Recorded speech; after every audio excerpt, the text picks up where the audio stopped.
Bon, nous allons reprendre donc avec l'école de design d'Amiens,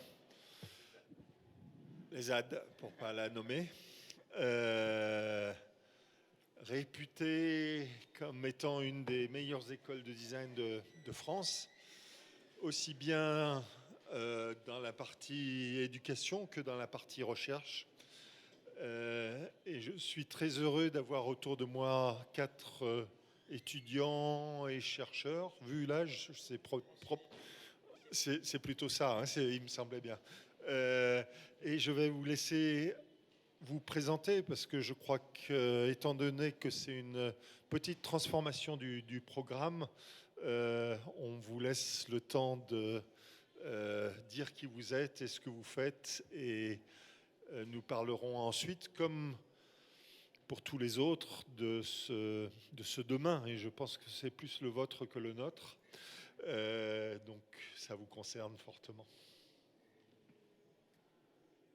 Tu prends le métro ? Donc bonjour, je me présente, donc je m'appelle Aurélie Sagnier et je viens d'être diplômée à l'ESAD d'Amiens en 5e année, donc en DNSEP. J'aime particulièrement la problématique du design graphique et je l'ai déjà abordé donc, pour mon projet de diplôme et aussi pour un autre projet que j'ai effectué il y a quelques années. Voilà.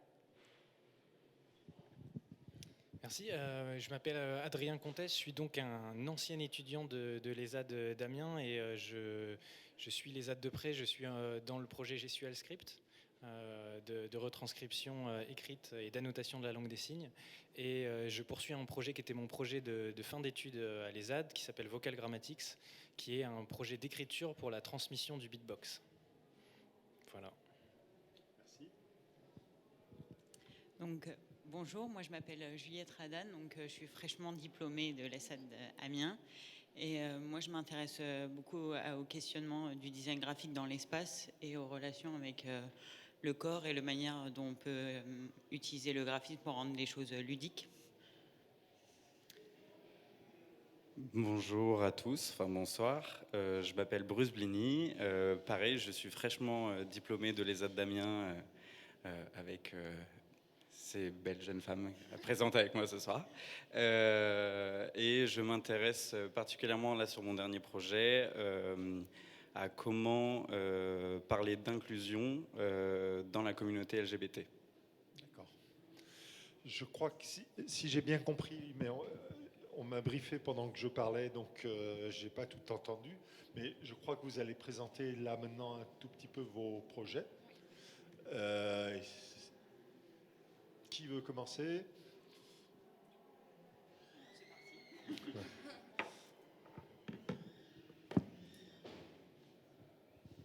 Donc, comme j'ai dit tout à l'heure, je m'appelle Juliette Radan-Kravis et mon projet s'appelle le Polyquiz. Donc, c'est un atelier thérapeutique qui est destiné aux patients atteints de polyarthrite rhumatoïde.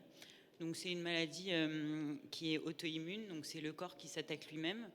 Et donc, dans cette maladie, c'est surtout les articulations qui sont touchées, ce qui crée de très fortes douleurs, des déformations et du coup des potentiels handicaps. Ça touche principalement les mains et les pieds, de manière générale les petites articulations, je dirais. Donc mon atelier, il est dans le cadre de l'éducation thérapeutique des patients. Donc en fait, ce sont des ateliers qui ont pour but de développer en fait l'apprentissage d'informations sur la maladie pour que les patients développent l'autonomie en fait dans leurs soins.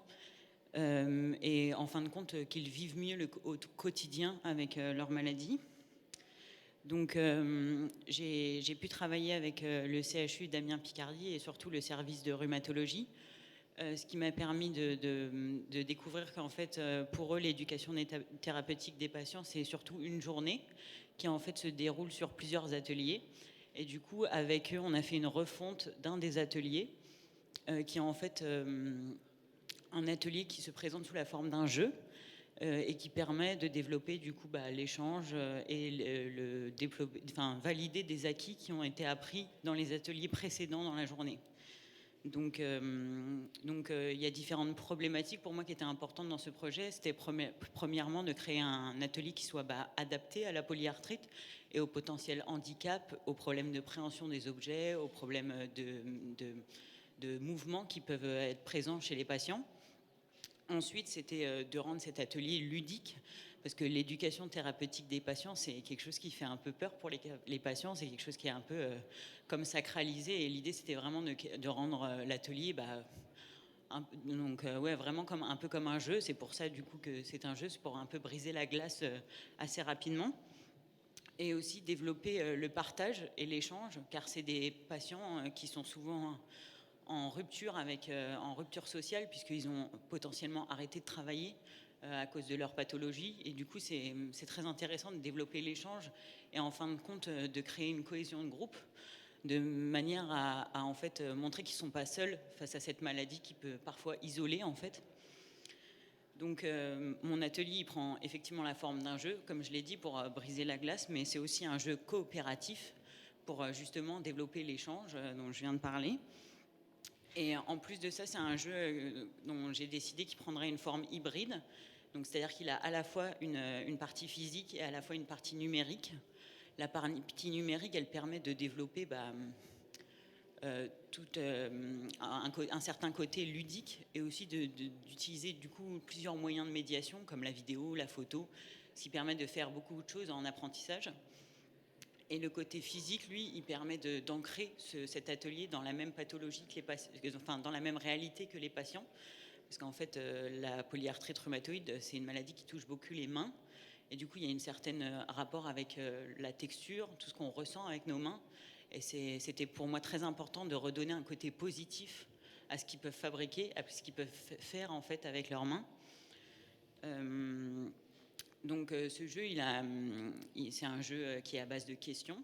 Et ces questions, elles sont structurées en chapitres.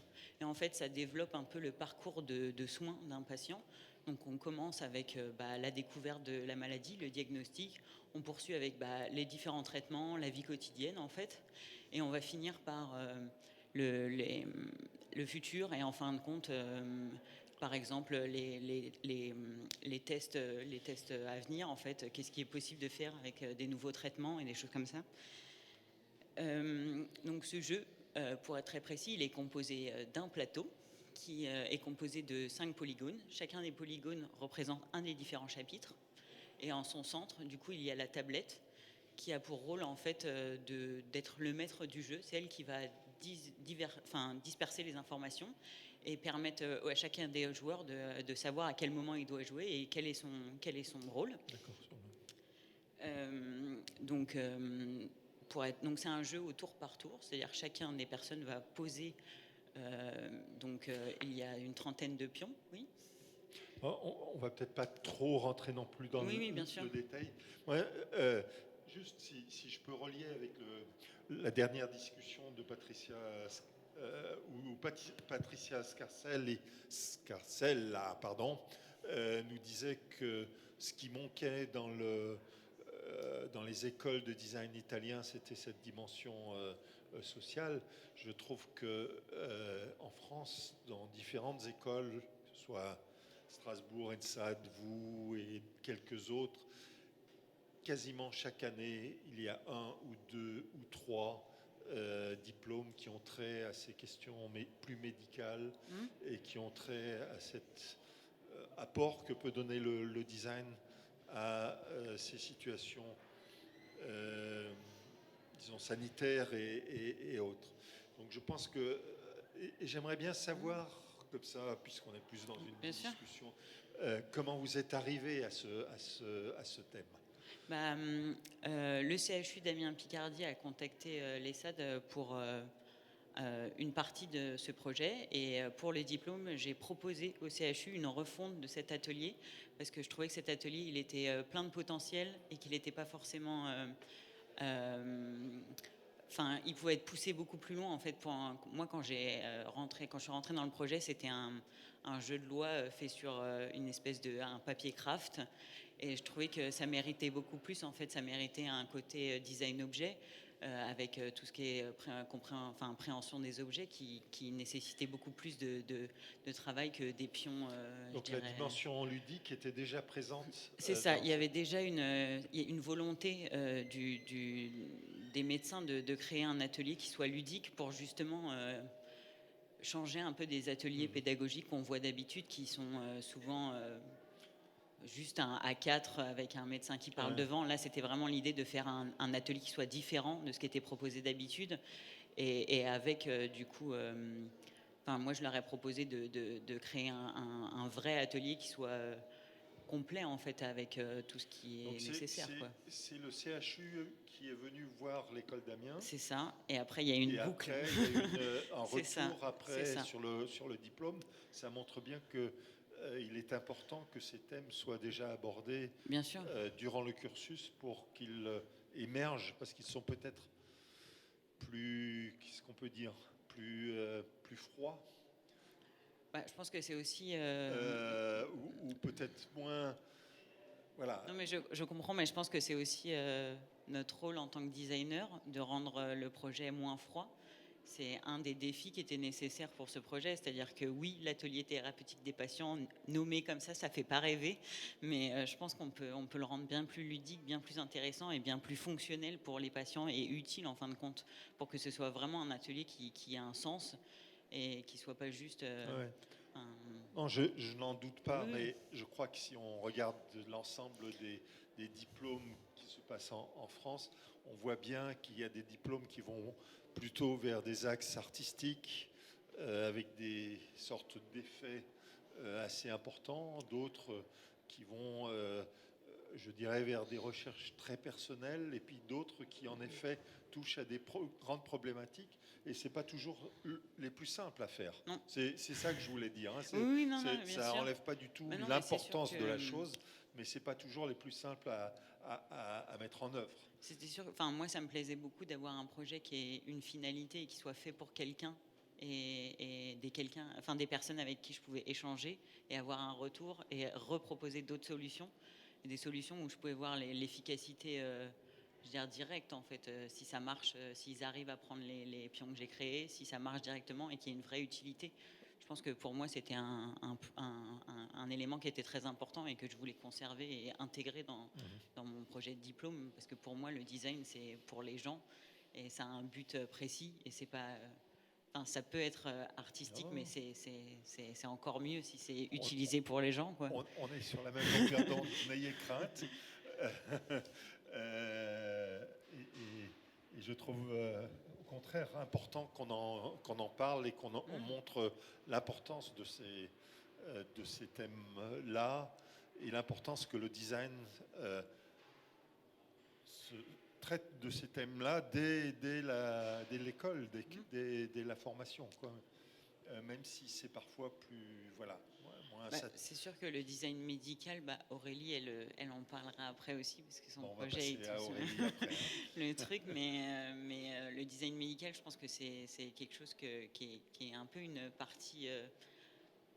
c'est un peu sur le côté, parce c'est vrai qu'il y a des notions qui ne sont pas forcément faciles. Tout ce qui est les notions médicales, en fait, que nous, on doit apprendre aussi pour pouvoir faire un projet qui est en accord avec les pathologies, les différents...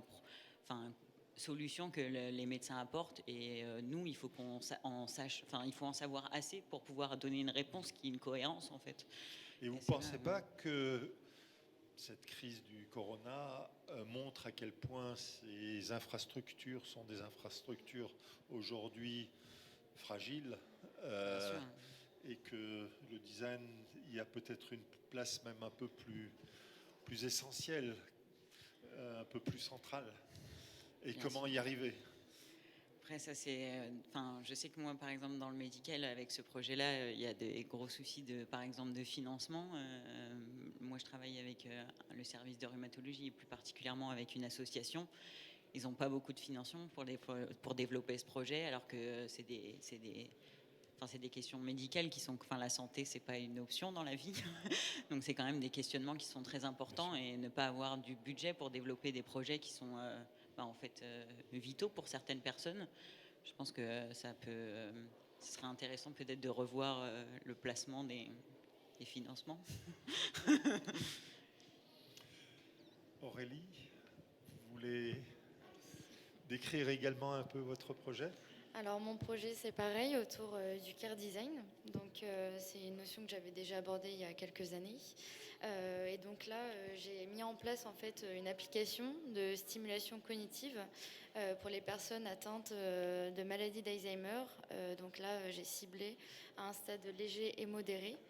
C'est une application qui permet à la fois de relier les trois entités, à savoir le patient, l'aidant et le professionnel. C'est aussi je propose également donc un système de jeu qui soit à la fois personnalisé et adapté en fonction du profil cognitif du patient. Il y a aussi tout un système de paramétrage qui permet en fait de personnaliser en fait les exercices à travers le vécu du patient. Et donc tous ces concepts de jeu ont été validés, conseillés, consolidés par une ergothérapeute. Et j'ai fait également aussi une enquête de terrain donc dans les EHPAD, dans les maisons Alzheimer, pour être à la rencontre donc, des neuropsychologues pour mieux comprendre comment déjà on diagnostiquait ces personnes. Et puis aussi pour mieux rendre compte déjà des réelles problématiques de la maladie en rencontrant aussi les patients, les orthophonistes, les kinés pour comprendre aussi les exercices adaptés. Et aussi mon projet donc, graphique s'appuie aussi sur le concept d'activité cognitive qui est scindé en fait en trois notions. Donc d'une part l'entraînement cognitif, la stimulation par l'interaction sociale, donc ça c'est extrêmement important, et aussi la stimulation par le lien physique. Donc en fait l'application elle est scindée en 5 jeux et c'est aussi basé sur la musicothérapie, sur l'idée aussi de se mouvoir dans son propre espace, donc stimuler la motricité, aussi de stimuler aussi la fonction langagière. Voilà, en tout cas d'appuyer un maximum sur les fonctionnalités qui sont justement impactées par la maladie. Voilà, je ne sais pas si je dois être plus précise encore, mais... Comment s'est passée la collaboration entre vous, designers, et tous ces spécialistes? C'est des rendez-vous ou c'est des stages que vous faites? Alors, Et quel serait l'idéal d'une formation à ce niveau-là? Est-ce que le designer doit s'impliquer plus dans... voilà, comment peut se passer ce transfert de savoir qui est nécessaire pour arriver à développer un projet? Alors déjà, quand on travaille dans le care design, du coup, on n'est pas médecin, donc forcément, on est obligé de collaborer. On est obligé de se contraindre aussi aux horaires, aussi aux disponibilités des professionnels. Après, le dialogue, généralement, il se passe très très bien parce qu'on voit qu'il y a aussi des failles. Ils ont aussi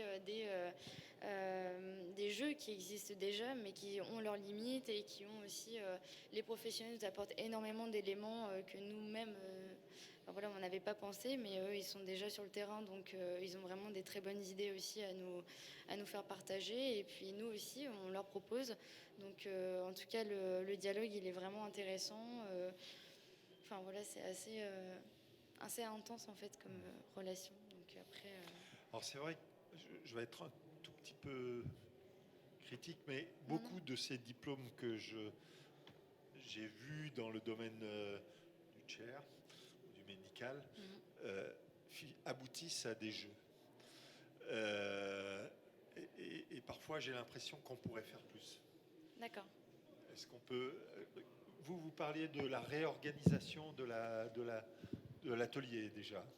C'est ça. En fait, je pense que souvent, ça finit... Enfin, ça se dirige vers un jeu. Hein, c'est aller ensemble au-delà. En fait, je pense que les médecins, ils savent très bien expliquer leur théorie et expliquer tout ce savoir médical qu'ils ont. Et je pense que c'est aussi une certaine manière de pouvoir le présenter autrement. Après, je pense que ça peut être des ateliers, des jeux, mais l'idée, c'est vraiment de rendre en fait tout ce, je vais dire charabia, mais c'est pas vraiment péjoratif, mais tout ce savoir qui peut être très complexe d'une autre manière. Donc, ça peut être effectivement le jeu, c'est ce qui permet en fait de rendre ça assez rapidement accessible en fait, de rendre ça accessible au premier. Je vais pas dire au premier patient venu, mais c'est le patient qui, par exemple, vient d'être diagnostiqué, qui est potentiellement pas très à l'aise avec tout ce qui est ce jargon du médical, et en fait le rendre accessible, oui, qu'il puisse le comprendre, et surtout dans une atmosphère qui est différente de celle d'un rendez-vous seul avec le médecin, avec le stress que ça implique, et tout ça. Je pense que c'est aussi créer une autre ambiance en fait, et c'est pour ça que je pense que le jeu peut être un bon moyen. Après, bien sûr, j'imagine qu'il y a il y a sans doute plein d'autres choses à faire, mais Je pense qu'en matière de design d'information, oui, aussi, nous bien sommes sûr, quand même tous bien dans sûr, une sorte de, bien sûr, il y a difficulté d'information par rapport à la maladie, bien sûr, je pense que qu'elle soit grave ou qu'elle soit bénigne d'ailleurs. tout ce qui est Et il y a un journal, vrai... C'est toujours intéressant de regarder en fait les besoins plutôt que de regarder nos activités. Et c'est vrai qu'en design d'information, oui, le médical est... les journaux médicaux ou les documents qui sont à distribuer aux patients, je pense que ce serait aussi très intéressant de travailler dessus en fait, parce que souvent c'est des choses qui sont directement données aux patients et qui sont pas forcément très claires en fait. Et aussi, je me permets aussi, mais aussi tout le côté environnemental. Enfin, au début, je voulais travailler sur un projet de signalétique, parce que quand on se rend compte dans les hôpitaux, je dis pas tous, mais en tout cas, ça m'a frappé de voir toutes ces signalétiques au plafond, alors que généralement les personnes âgées marchent. Voilà. Donc, enfin, c'est un constat, mais Et puis mettre bon, l'atmosphère de l'hôpital, c'est une oui, atmosphère qui est, je suis pas sûre que les gens s'y sentent vraiment très bien, quoi. Enfin, je pense qu'il y a plein de choses à faire pour rendre le lieu un peu plus, avoir une ambiance un peu plus adéquate à ce qu'on y fait en fait, à essayer de rendre la vie des gens un peu meilleure. Et je pense que ça passe aussi par le cadre dans lequel ils sont. Bien sûr, y compris de se dire c'est quoi ce moment hospitalier, c'est quoi l'avant. Et je crois qu'on est très mauvais dans tout ce qui est préventif, hein. Et qu'est-ce que l'après aussi, qui est toujours très important aussi. Voilà. On passe. Merci. Mon projet s'appelle Vocal Grammatics, et c'est en fait une sorte d'alphabet. C'est un système d'écriture qui a été développé spécifiquement pour le beatbox. Il a été développé sur un constat, c'est que le beatbox n'a pas de système pour pouvoir s'écrire et se transmettre. Historiquement, les beatboxers ont réutilisé des systèmes d'écriture existants, l'alphabet phonétique international, les partitions de batterie, mais aucun n'était vraiment adapté à la discipline. Donc, en partant de ce constat, j'ai commencé à chercher, à me demander qu'est-ce qu'il faudrait pour le beatbox. Et la réalité, c'est que quand on fait du beatbox, un beatboxer va avoir un micro devant sa bouche, où il va avoir sa main, et donc on voit pas vraiment ce qui se passe au niveau de ces organes de la phonation. En plus de ça, la plupart des choses se passent à l'intérieur, ce qui fait que c'est très difficile de comprendre en fait comment ces sons sont produits, notamment parce que le résultat sonore est très très différent du langage et très étonnant, et donc on n'a pas la clé de compréhension. Et l'idée de Vocal Grammatics, c'est de rendre visible, simple et accessible ces informations. Donc on a des signes qui vont nous expliquer en fait quelle partie de la bouche on va utiliser. Et ces signes représentent visuellement ces parties de la bouche, donc ils sont très simples à comprendre. Et des signes qui vont nous dire comment on va mobiliser l'air pour produire un son. Et quand on combine un endroit et un comment, on a un résultat sonore. Et à partir de ce moment-là, en fait, on peut écrire énormément de choses. Et ça, c'était le projet de base que j'ai présenté à l'ESAT d'Amiens pour mon projet diplômant. Ça fait maintenant plus de 5 ans. Et donc, c'est un projet qui continue à se développer dans différentes thématiques. La première, c'est la recherche vocale, la recherche musicale, en essayant de questionner des beatboxers et d'enregistrer, d'archiver en fait toutes leurs techniques vocales, parce que chaque beatboxer a ses propres techniques vocales. Aujourd'hui, après une résidence de 5 jours au Centre national de création musicale de Reims, on a identifié et encodé 384 sons de beatbox, ce qui est déjà beaucoup, mais ce qui est en fait très peu, parce qu'il y a beaucoup plus de possibilités. Un autre aspect de ce projet, c'est la pédagogie et le développement et la recherche de pédagogie interactive, numérique et physique, pour accompagner en fait l'apprentissage du beatbox par des outils qu'on va pouvoir manipuler, avec lesquels on va pouvoir interagir. Et il y a un autre aspect qui est celui de la transmission. Ça peut se faire dans le cadre d'ateliers avec des publics divers, avec des enfants, avec des adultes, et aussi dans le cadre médical pour des personnes, et notamment des enfants qui ont des troubles du langage.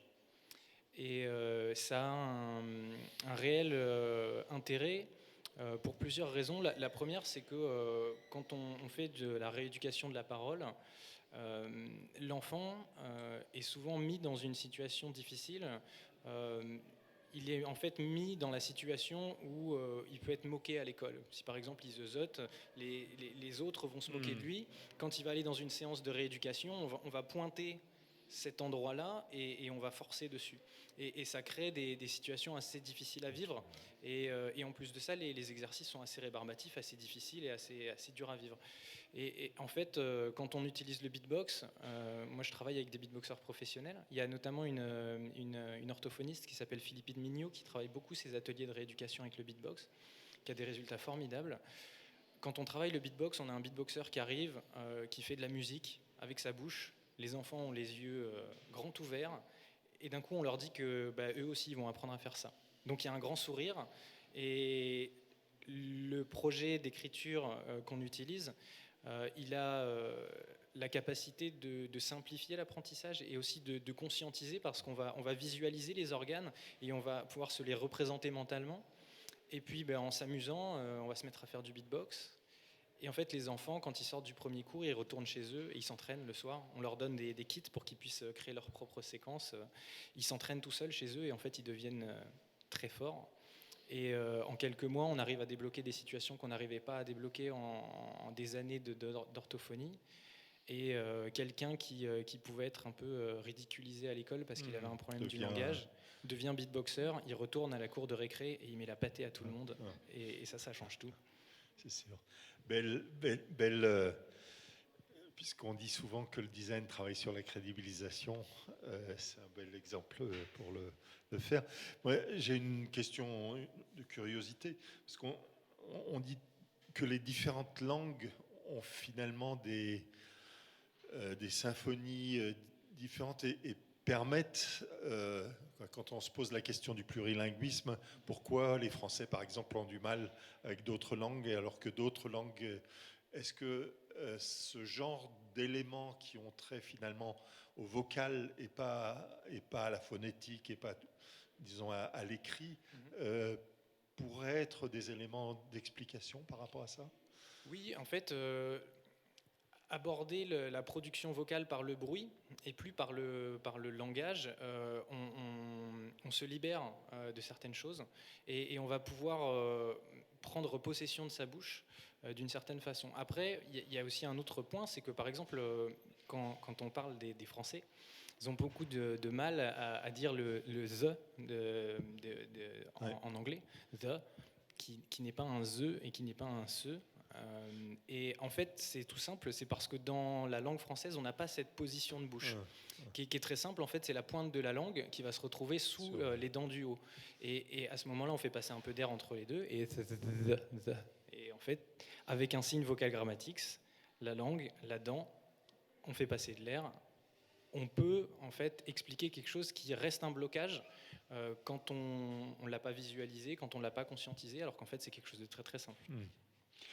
Quel est puisque vous avez plusieurs axes de recherche qui ont trait au langage, à la typographie plurilingue, bon, voilà, c'est un peu le point fort un des points forts d'Amiens, pardon. Mais c'en est un qui est reconnu et qui est...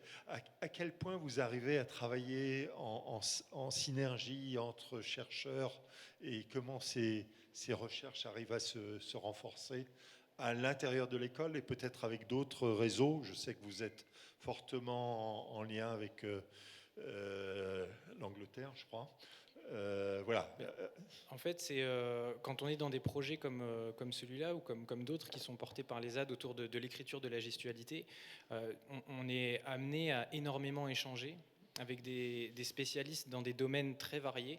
Et on va dire qu'on se pose vraiment comme designer, comme si c'était un client qui a une problématique qu'on va résoudre. Et donc on va devoir trouver des solutions, et c'est vraiment le design comme un moyen d'investigation et de découverte de solutions pour proposer des outils qui vont pouvoir être utilisés par d'autres, parce qu'en réalité quand on parle de projets comme cela, le but c'est de créer un outil qui va pouvoir être utilisé, qui va pouvoir augmenter soit la connaissance, soit la pratique des domaines dans lesquels il s'inscrit. Et donc c'est beaucoup d'échanges. Et au sein de l'ESAD, comme on a ce pôle écriture gestuelle, les projets vont aussi s'aider. Il va y avoir une sorte de synergie entre les différents savoirs et les connaissances. Et c'est très intéressant.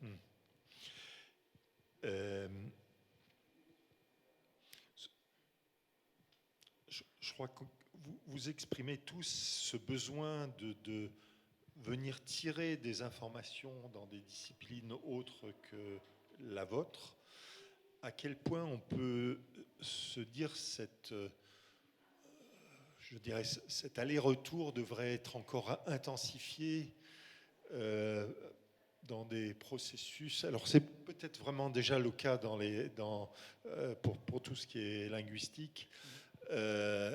De se dire il y a vraiment de l'introduction de ces types de formations dans le design ou dans la recherche du design, pour que véritablement le designer soit pas celui qui fait peut-être seul, mais celui qui fait avec. Oui, et ça nécessite de vraiment se confronter à plusieurs domaines différents qui fonctionnent et qui ont des modes de pensée qui sont très différents. Par exemple, avec le projet Typanote, où on est en train de réfléchir et d'élaborer un système de retranscription écrite et d'annotation des langues des signes. On travaille conjointement dans l'équipe avec des linguistes. Et ce qui est très intéressant, c'est que le cerveau d'un linguiste et le cerveau d'un designer ne fonctionnent absolument pas pareil. Et pourtant, on a un but commun. Et on travaille main dans la main, continuellement, dans des workshops toutes les semaines, ou alors dans des sessions de 5 jours d'affilée de vraiment intenses de travail. Mais on se confronte au fait qu'on n'a pas les mêmes façons de voir une problématique. Et pourtant, on doit créer un outil ensemble. Et c'est là que c'est vraiment très très riche. C'est parfois difficile, on s'arrache des fois un peu les cheveux ensemble, avec plaisir en réalité, mais c'est très intéressant parce que on doit réfléchir à un outil commun et on doit le créer ensemble pour un but commun. Et ça, c'est beaucoup plus qu'un projet de design qui a un but de design. Et là, tout d'un coup, on est obligé de quitter l'ego. Pour prendre le sujet même au centre. Oui. On va te laisser aussi, j'ai perdu ton nom. Bruce. Présenter ton projet. Oui, merci. Donc mon projet s'appelle GRRR, G-R-R-R. Et ce projet a commencé d'abord avec l'écriture du coup d'un récit théorique sur l'influence des médias et réseaux sociaux dans la revendication de son genre ou son identité amoureuse. Donc en fait, comment le numérique a transformé le processus du coming out. À partir de ces recherches, j'ai fait le constat que depuis le début du combat en faveur des droits LGBT, la communauté LGBTQIA+ avait eu tendance à s'enfermer dans des lieux qui la protégeaient. Je pense que maintenant les temps ont changé et du coup je me demandais comment dans un projet et comment en tant que designer, moi je pouvais plutôt parler d'inclusion. Du coup le médium qui m'a paru le plus approprié était le jeu vidéo, parce que dans un jeu vidéo nous sommes tous capables d'incarner un personnage qui est totalement différent de nous. Le but de ce jeu vidéo est donc d'expérimenter le coming out, dans toute sa complexité. Pas seulement dans l'instant T du coming out, mais aussi avec le avant et le après, qui sont tout aussi importants, je pense. La première étape, du coup, pour construire ce jeu, qui est en fait un jeu du réel, donc un jeu du réel qu'on appelle aussi news game en anglais, c'est à mi-chemin entre le jeu, et donc l'expérimentation, l'interactivité, et le journalisme. Ce qui est différent du journalisme éditorial, c'est qu'on ne raconte pas une histoire avec un début, un milieu, mais une fin, mais en fait, on crée un outil interactif où on va pouvoir explorer toutes les possibilités de cette même histoire. Et donc, là où je voulais en venir, c'est que donc, le but est d'expérimenter le coming out dans ce jeu, mais sans prôner une bonne façon de faire son coming out. J'ai rencontré un producteur de jeux du réel, justement, qui s'appelle Florent Morin, qui dirige The Pixel Hunt, qui m'a dit, en fait, au lieu de montrer ce qui est, on crée une machine à montrer ce qui pourrait être. Et c'est là où je me suis dit qu'en fait, il était important, pour moi, et en fait primordial, non pas d'inventer ces histoires que j'allais créer, mais justement de baser les histoires de mon jeu vidéo sur des histoires réelles. Donc la première étape pour construire ce projet a été d'abord de récolter des témoignages. Parce que moi, en tant que homme cisgenre homosexuel, je ne me sentais pas du tout d'écrire l'histoire d'une femme lesbienne ou d'un homme transgenre parce qu'on n'a pas du tout vécu la même histoire. Le but, in fine, c'est pas de prôner une bonne façon de faire son coming out, mais c'est plutôt de montrer la diversité des histoires connues dans le monde LGBTQIA+. Voilà. Ça me pousse à pointer une des choses qui me semble être aujourd'hui de plus en plus important en matière de design. Je dirais ce type de design que nous travaillons là ce soir, c'est celui en effet du questionnement, de l'interview, d'arriver à motiver des personnes à participer du processus, qui sont bien entendu aussi des choses qui s'apprennent. Et dont le design, je pense, a une méthodologie propre qui est différente de celle des sociologues, par exemple, ou d'autres formes de sciences sociales. Et je trouve intéressant peut-être qu'on trouve ces méthodes qui peuvent être très efficaces parce qu'on cède d'éléments visuels, souvent on cède déjà d'éléments qui font partie de notre création, mais en même temps qui peuvent être dangereuses parce qu'elles peuvent influer, etc. etc. Bref, c'est tout un savoir, c'est tout un élément sur lequel... alors j'aimerais bien savoir ce qu'il en est à Amiens. Est-ce que c'est des choses que vous apprenez comme vous êtes aussi dans d'autres liens par là-bas? En fait, pour tout ce qui est partage, alors déjà là, en l'occurrence, la récolte de témoignages s'est faite pendant le confinement. Ce qui rend la chose beaucoup plus difficile. Beaucoup plus difficile et en même temps, aujourd'hui, on a la chance d'avoir les outils à notre disposition pour collaborer à distance. Ça aurait été beaucoup plus difficile il y a 20 ans. Là, cette récolte de témoignages, j'ai eu la chance de la faire notamment grâce aux réseaux sociaux. Alors, effectivement, j'ai récolté 11 témoignages, ce qui n'est pas énorme, mais en tout cas suffisant. Si c'est qualitatif, c'est beaucoup. Exactement. En tout cas, suffisant pour me permettre d'écrire au moins un scénario. Parce qu'en fait, dans ce jeu, le jeu commence par le choix d'un personnage, où on a le choix entre 5 personnages différents qui sont basés sur 5 genres différents. Moi, en tout cas, dans le projet que j'ai développé là, pour le moment, j'ai développé qu'un personnage. Parce que malheureusement je ne suis pas scénariste et qu'effectivement il faudrait trouver des scénaristes pour amener le jeu un peu plus loin. Mais j'ai développé le scénario d'une femme cisgenre lesbienne parce que sur ces 11 témoignages que j'ai reçus, 8 étaient de femmes cisgenres lesbiennes. Et du coup, grâce à ces 8 témoignages, j'ai pu écrire un scénario, exactement, créer une histoire. Ouais.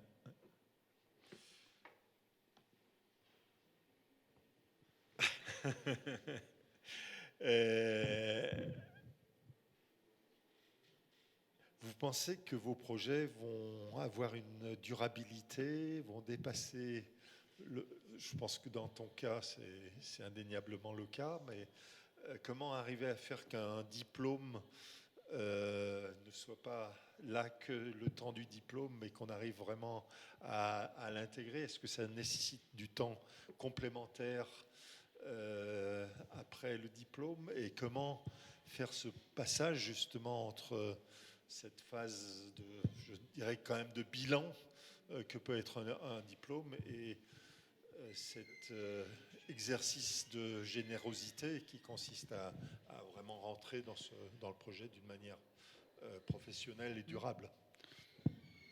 Je pense que par exemple pour Aurélie et moi, c'est aussi la formation d'une certaine équipe avec nous. On n'est pas toute seule pour ces projets et je pense que c'est ce qui aussi le fait évoluer, c'est ça, la motivation des gens qui sont autour de toi et s'ils ont vraiment envie avec toi de faire avancer le projet, ça peut t'ouvrir différentes portes. Et c'est des projets où on s'est investi pendant un certain temps. Donc pour moi, ça serait vraiment... pour moi, c'est important et j'aimerais bien le poursuivre. C'est vraiment l'idée que j'aimerais continuer. Ce projet, je me suis investi et en même temps, il me tient à cœur. C'est des questionnements qui sont importants pour moi. Donc ce serait une bonne opportunité. Et c'est pour ça aussi que c'est... tout l'intérêt d'avoir une équipe, c'est de ne pas aussi porter ces projets qui sont potentiellement, pour notre cas, un peu compliqués, qui nécessitent d'autres de compétences que les nôtres, en fait. Et c'est aussi intéressant d'avoir une équipe pour porter ces projets et du coup les amener plus loin, qu'ils ne soient pas juste des projets fictifs de diplôme, en fait, les réaliser dans une vraie, dans une vraie réalité, quoi. Et notamment aussi avec cette période de Covid, en tout cas pour moi, ça a été assez dur. Donc oui, voilà, le suivi a continué, mais c'est pareil. Voilà, il faut reconnecter avec tous les professionnels de santé, reprendre des rendez-vous, et puis après faire tester, valider, etc. Donc voilà, il y a encore une grosse partie, un grand chemin à faire, mais c'est pareil, c'est un projet. Moi, j'aimerais bien vous demander là maintenant plus une question générationnelle. Quand vous nous entendez parler, et c'est des marathons, sur ce futur, un peu comme des vieux schnocks qui essayent de dire tout ce qu'ils n'ont pas fait auparavant et qu'ils aimeraient. Voilà. Je trouve que c'est extrêmement important que votre génération prenne la parole au nom du design peut-être, mais surtout à votre nom, je dirais, en tant que génération, en tant que ceux qui avaient à vivre ce demain. Et quel sera ce rôle du design et comment il faut transformer peut-être le design pour y arriver? Qu'est-ce qui manque? Qu'est-ce qui ne va pas? Pourquoi on n'y arrive pas? Alors, moi, j'aimerais bien lier cette question à celle précédente, justement, pour le projet que j'avais initié à l'ESAD. Ça fait 6 ans qu'il existe maintenant.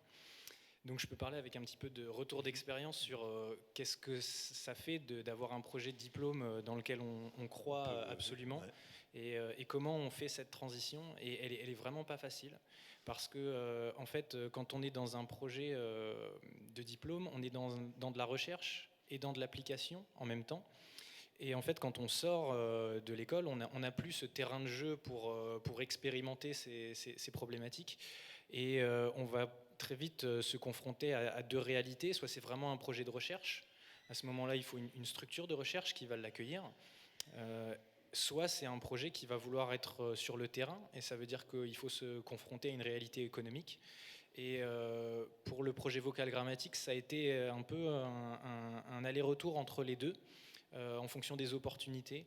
Il y a des appels à projets, il y a des choses qui permettent aux étudiants d'aller plus loin. Et donc ça, c'est très très bien, mais même ces appels à projets vont donner un peu de temps pour survivre, mais il y a une horloge, l'horloge de la réalité, qui est toujours là. Et il faut réussir aussi à le porter. C'est pas tous les jours facile, mais on a réussi à le faire. Je dis on parce que je travaille avec Andro, c'est un beatboxer professionnel, c'est son nom de scène.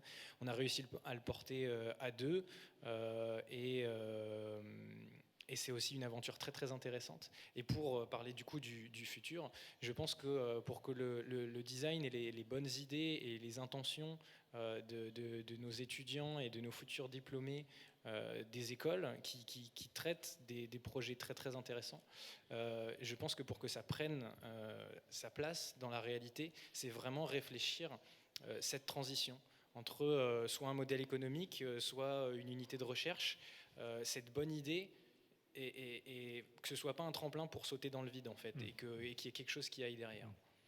C'est sûr que la question de la durabilité des axes de recherche et des recherches d'une manière générale, mais ce lien entre étudiants et chercheurs, qui doit d'ailleurs pas toujours être immédiat. Moi, je suis pas toujours favorable au fait de prolonger les études, mais d'avoir la possibilité de faire de la recherche d'une manière non pas petite aventure, mais voilà, je vais devenir chercheur et donc je rentre dans un vrai cycle qui doit faire partie au moins d'un temps long et absolument pas résolu en France ni ailleurs vraiment actuellement, si ce n'est par de l'enseignement, ce qui est d'après moi qu'une solution. Oui, une partie de la solution. C'est un vrai enjeu de cette question de la recherche en design, parce que on a fait beaucoup de recherche historique, mais en fait il y a de la recherche où on peut se projeter, parce que le design c'est un outil pour créer et pour créer l'avenir. C'est vraiment très intéressant, et actuellement on essaye, on imagine, en tout cas à l'ESAD, on a une volonté de se projeter dans cet avenir de la recherche et de pousser ces projets de recherche de design pour trouver des solutions à une quantité phénoménale de problématiques qui sont, problématiques. bien sûr. Alors comment arriver à faire que ce soit... Parce que finalement, et je ne suis pas là pour critiquer les écoles, mais malgré tout, c'est encore plus des white blocks que les ateliers, que les studios qui le sont déjà trop. Bon, je fais référence là aussi à la discussion qu'on avait tout à l'heure en disant c'est notre amie brésilienne qui disait ça. C'est Fabiola Bergamo qui disait c'est pas possible de faire du design social sans être dans les lieux. Et la question, par exemple, du chair design, comment arriver à faire qu'il soit dans les hôpitaux? Comment arriver à faire qu'il soit encore plus fortement dans les lieux où finalement ce genre de choses se pensent? Certes, aussi les universités, mais peut-être vraiment dans cette recherche-action, c'est-à-dire aussi être là où les besoins urgents se qualifient. Et ça, je trouve qu'on a un vrai discours à mettre en œuvre par rapport à ça. Pardon. Je pense que déjà, ce qui ferait peut-être... en fait, être présent, c'est déjà une des réponses au problème. Je pense que les écoles de design, peut-être, elles sont pas assez tournées vers tout ce qui est le public. Par exemple, là, j'ai eu, moi, la chance que la personne qui s'occupe du service de rhumatologie avait entendu parler de l'école d'Amiens, mais c'est des choses qui arrivent assez rarement. Et du coup, elle a pu rentrer en contact en envoyant un mail. Mais c'est des provinces, alors que souvent, ça pourrait commencer comme ça, en fait. Mais peut-être que les gens ne sont pas assez au courant de ce que les écoles proposent aussi en termes de design, de ce que nous, on peut apporter comme solution à des problèmes.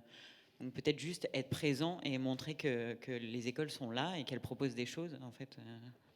On avait un institut de design à Zurich avec Vera il y a quelques années, et on invitait chaque semaine au moins une personne qui venait d'horizons différents. Et je me souviens qu'on a très vite décidé de l'inviter sur une journée entière, parce que le matin, il nous parlait comme des bébés, et qu'il fallait à peu près au moins le repas de midi pour arriver à lui faire comprendre qu'on n'était pas des imbéciles, et que finalement on pouvait se parler au même niveau et penser les choses au même niveau. Et je crois que c'est vraiment une des problématiques qu'a le design aujourd'hui, c'est qu'il n'est pas encore crédible.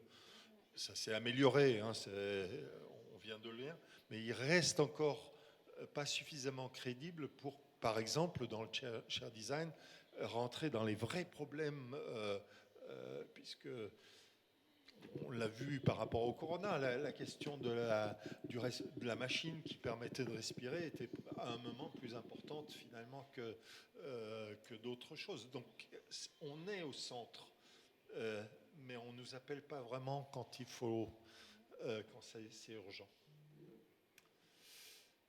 Bien. Vous avez d'autres avis par rapport à ce futur ? Moi, je reviens juste sur la question précédente où on parlait plus ou moins d'engagement, nous, dans notre pratique. Pour raconter un peu une anecdote personnelle, j'ai écrit dans mon avant-propos de mémoire que ce mémoire serait mon seul acte militant. Depuis, j'ai totalement changé d'avis parce que j'ai compris la différence entre être manifestant et être militant. Et j'ai compris comment, en tant que designer, je pouvais m'inscrire dans la communauté LGBTQIA+, alors que jamais je pensais m'inscrire dans cette communauté. Et c'est là, parce que jamais je me suis dit, je descendrais dans la rue et je militerais. Pour moi, c'était ça, en fait. Je faisais totalement un amalgame. Et je pense qu'en tant que designer, si on se tient à nos convictions, on est tous capables d'apporter des solutions si elles nous tiennent vraiment à cœur, ces convictions. Très beau.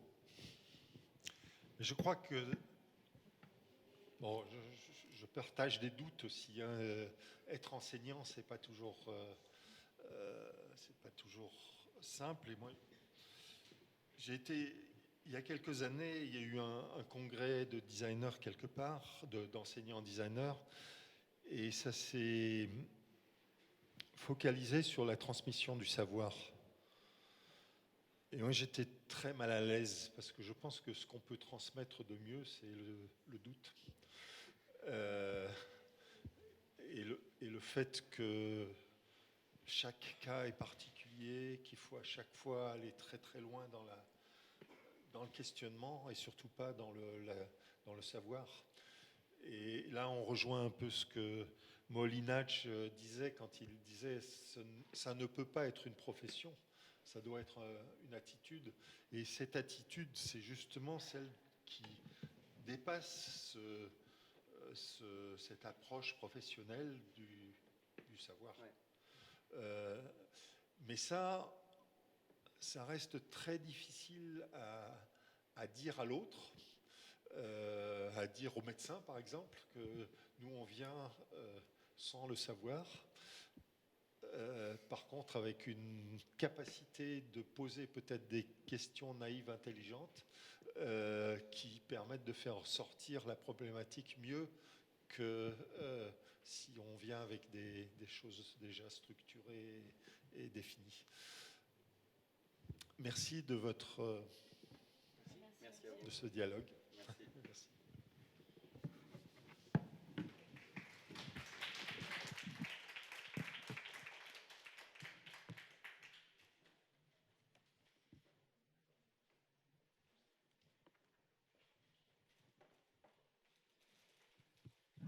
Puisqu'il y a la directrice de cette école d'Amiens,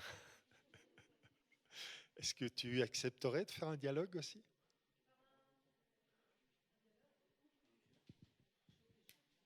Tu n'es pas obligé, mais puisqu'on a encore... Okay.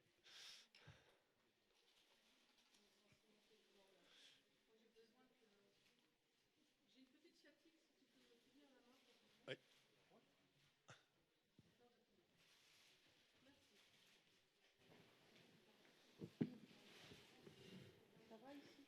Oui, ça va ? Ça va ? Oui, ça va. On se tutoie, allez.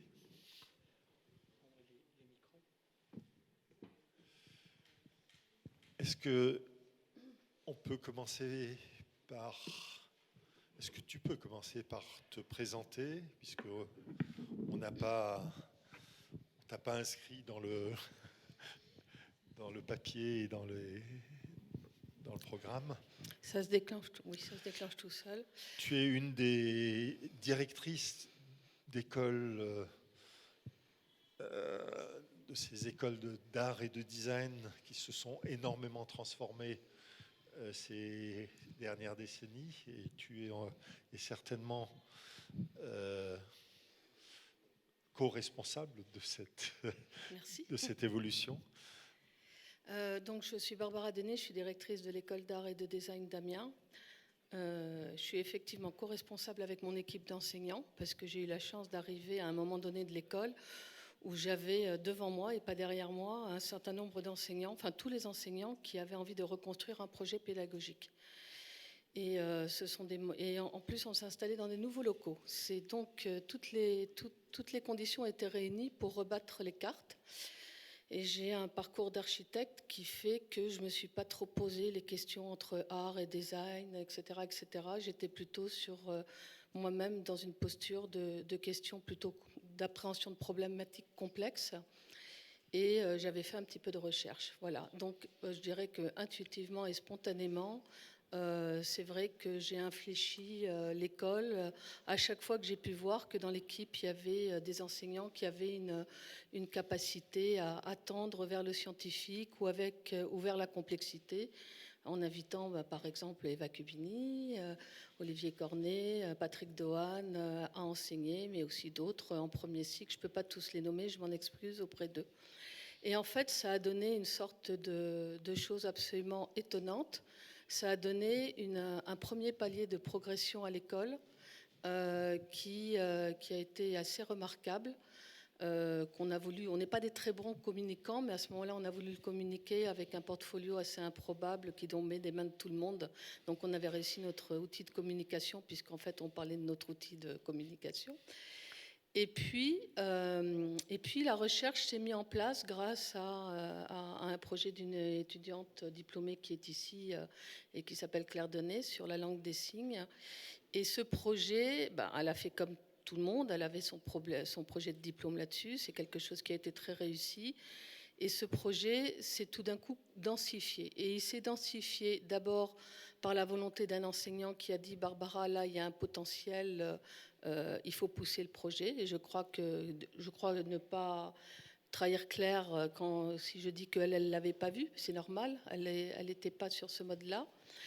Et à un moment donné, nous avons croisé la route d'un chercheur, Dominique Boutet, en linguistique, et qui souhaitait lui aussi faire une écriture pour la langue des signes, mais depuis la linguistique. Et dès le départ, il y a eu une fusion d'objectifs, mais dans une interdisciplinarité où chacun s'est reniflé, a questionné l'autre, dans un processus quand même extrêmement complexe de où est-ce que je suis, où est-ce que tu es le sachant parce que tu as ton HDR, ton doctorat, et nous, on est encore des designers tout petits et tout jeunes. Et au bout de 10-12 ans, cette affaire, à un moment donné, d'abord la mayonnaise a pris au niveau entente. Sans entente, c'était pas possible. L'équipe, on l'a grossi. Et à un moment donné, on s'est retourné sur ce que l'on avait fait et on s'est dit, on ne sait pas à quel moment ça s'est passé, mais on est passé de l'interdisciplinarité à la transdisciplinarité. Et ça, c'est un point extrêmement important qui renvoie à ce que tu évoquais tout à l'heure, et Adrien évoquait aussi, c'est qu'à un moment donné, quand les gens regardent dans une même direction avec des points de vue différents au départ, et qu'ils souhaitent travailler et formuler et produire un objet qui est commun, ils sont bien obligés de s'entendre. Et ça passe par des négociations tous les 3 mois. J'entends une petite gêne sur le fait qu'il y a un franchissement à faire sur un point de négociation qui passe pas parce que ça tiraille. Et c'est toujours la même chose, c'est la 3e solution qui va gagner. Et la confiance que cette équipe s'accorde avec leurs points de vue différents, ils sont nombreux maintenant, ils sont 4, je crois, issus de l'ESAD, et puis ils sont 4 aussi du côté de la linguistique, fait que cette histoire, elle marche. Mais elle marche dans un système assez, je ne dirais pas précaire, hein, mais dans un système institutionnel où rien n'est défini. Où il faut toujours recommencer. Voilà, et tu connais bien cette chose-là. Et parce qu'on n'est pas une université, parce qu'on n'est pas encore adossé à une école doctorale. Et donc, et ça, c'est une complexité institutionnelle. La recherche de financement, la pérennité, le statut. En revanche, ce qui fonctionne très très bien, c'est que on perd assez vite les étudiants ou les post-étudiants quand la greffe sur la recherche ne fonctionne pas. Au bout de 6 mois ou 1 an, ils nous disent qu'ils vont aller faire leur vie ailleurs. En général réussie parce qu'elle est enrichie de ça, entre autres. Mais c'est vrai que cette équipe de recherche fonctionne parce qu'ils ont envie que ça fonctionne. Voilà. Et je me souviens plus du tout de ta question de départ. Non, mais je vais en poser une autre. Ouais. En quoi cette situation actuelle transforme une école d'art et transforme ses objectifs peut-être surtout? Alors, quand j'ai pris la direction de l'école, c'était une école qui avait encore un background sur le design graphique qui était éminemment artistique. Au bout de quelques années, on s'était plutôt placé dans la fonction design. Après, on s'est dit qu'on se plaçait dans la fonction design de systèmes complexes, ne sachant pas forcément. Je suis quelqu'un qui pousse toujours les choses beaucoup plus loin, mais qui les formule pas forcément très très bien. Mais en fait, j'en étais là. Et puis à un moment donné, avec la recherche et avec les projets qui émergent de cette génération d'étudiants, il arrivait aussi de Simon Renaud qui est ici et qui fait travailler les élèves d'un point de vue conceptuel sur l'alliance entre design et intelligence artificielle. On est allé dans ce que moi j'adore, c'est-à-dire la prospective. Voilà, alors j'adore la recherche, j'adore la prospective, j'adore les projets. Et tout d'un coup, on s'est retrouvés depuis 1 an ou 2 dans quelque chose qu'on pourrait dire... je ne savais pas trouver le vocabulaire. Je ne savais pas si on était dans l'innovation, pas tout à fait, parce que mais la prospective, certes, à certains endroits, la recherche aussi à d'autres endroits. Et la recherche, elle est structurante pour les écoles parce qu'elle renvoie du savoir, elle renvoie de la méthodologie d'enquête, d'expérimentation, etc., etc. Et en fait, il y a eu une sorte de miracle, enfin je ne sais pas un miracle, c'est un aboutissement. Tout d'un coup, le ministère de la Culture, dans ses processus d'accréditation, de contractualisation, d'homologation des diplômes, la dernière fois, ils ont pointé du doigt qu'on était à la fois sur l'innovation, la recherche et la prospective.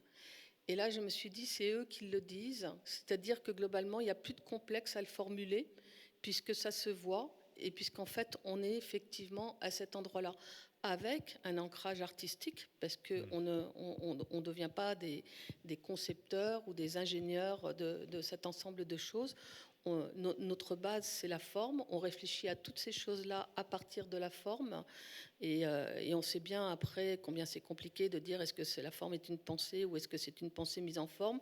Moi, je pense que la forme est une pensée dans la manière dont moi j'aborde les choses. Mais pour que ça fonctionne, il faut bien être aussi des spécialistes de la forme. Alors effectivement, on est devenu peut-être des spécialistes de la forme du signe et de la typographie notamment, mais très, très clairement, on reste aussi des gens du côté de la forme, et la forme sans pratique artistique, ça n'existe pas pour moi. Mais la question? Alors la question, c'était en quoi la situation actuelle peut transforme une école telle qu'Amiens? Oui, c'est la transforme. Eh ben, écoute, moi, j'étais pas du tout sur les questions de Covid et de sanitaire. Non, mais je pense plus en regardant la société de demain, je pense qu'il y avait... Oui, alors... tu peux aussi dire que ça ne la transforme pas. Hein, on n'est pas capable encore de le dire. J'adore le numérique, on va vers trop de numérique actuellement. S'il n'y a pas les designers dans un regard très critique, pas simplement dans une course au numérique, pour dire attention, c'est pas la peine d'aller de ce côté-là parce qu'il y a toujours l'humain qu'il faut prendre en compte, je crois qu'on va droit au mur. Et ça, et je m'en méfie terriblement, même dans notre propre pédagogie et offre pédagogique. On est bien, le numérique, c'est pas l'informatique. Le numérique, il y a de l'humain dedans, et l'humain doit être au centre de la chose. Et cette course très excitante aux produits numériques et aux services numériques, moi je me dis toujours, en ce moment, je me dis, les élèves y vont, il y a un taux d'employabilité pour le design numérique en ce moment qui est absolument incroyable, qu'on n'a jamais connu. Voilà, même du temps où Jean-Louis et moi, on se connaissait quand il était jeune designer et moi aussi. Enfin, pas designer, mais enseignante. Et là, aujourd'hui, je me dis, c'est une génération, il va falloir faire extrêmement attention à bien les former parce qu'il peut y avoir de la rupture technologique, de la rupture sociale, de la rupture de beaucoup de choses. Et c'est à eux d'abord de nous dire où pourraient être les points de rupture et c'est à eux aussi de faire qu'il va falloir franchir ces étapes-là. Voilà. Et ça, depuis 6 mois, évidemment, Ça s'est accéléré. ça s'est accéléré. Donc, une prudence mesurée avec tout le plaisir qu'on a de foncer à chaque fois. Ça Merci. va, j'ai répondu là? Oui, c'est parfait et je te remercie. Voilà. Merci beaucoup.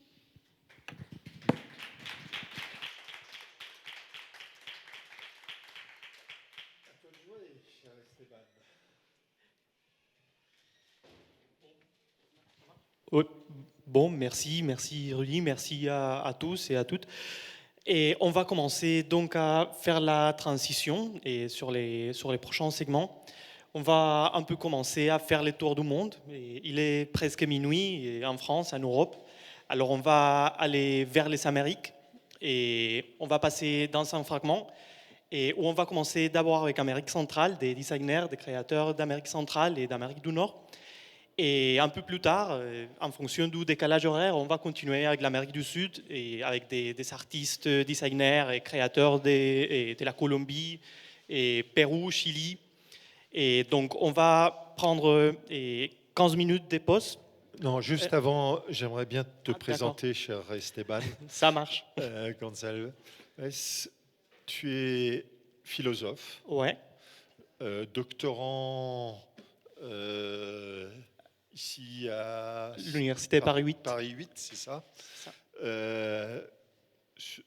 Dans une thèse qui a trait à la relation. Ouais, sur Édouard Glissant et Sur la Édouard philosophie Glissant. décoloniale. Exactement. Nous avons donc eu l'occasion de travailler ensemble sur ce projet de la Porte Dorée. Inscription en relation. Inscription en relation. Et tu es organisateur de ce colloque avec Jocelyn et Kevin et Vera et moi. Et je trouve que c'est très intéressant que tu viennes t'intégrer dans cette question du design et que tu viennes l'interroger d'une certaine manière de par ce point de vue philosophique. Ouais, et c'est très intéressant aussi. Et je crois qu'on a parlé un peu de cette relation, de la relation entre le théorique et la partie pratique, parce qu'il y a toujours un manque dans chacune de ces parties. Et à l'université, il y a plutôt les manques de l'élément pratique, de comment faire de la théorie une pratique transformatrice. Et en même temps, comment faire aussi du côté de la création et du côté de la pratique, et une pratique plus consciente, qui part un peu d'une réflexion approfondie et sérieuse du monde contemporain. Très bien. Donc, tu viens de Medellín. Ouais, la Colombie. Merci. Donc, on va faire une petite pause et on passe au prochain segment. Merci.